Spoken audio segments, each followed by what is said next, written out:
È là, va. Sono in aria. Andiamo a vedere il giro. Film. Davanti c'è una ragazza. Oh, se volete non lo vedete.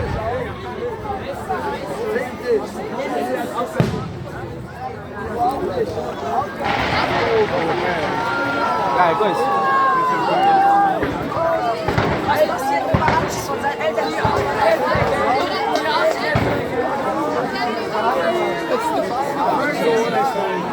Questo è bello.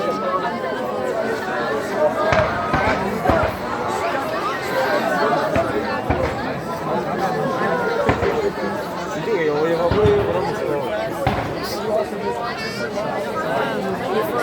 Dove è lui? Pure io?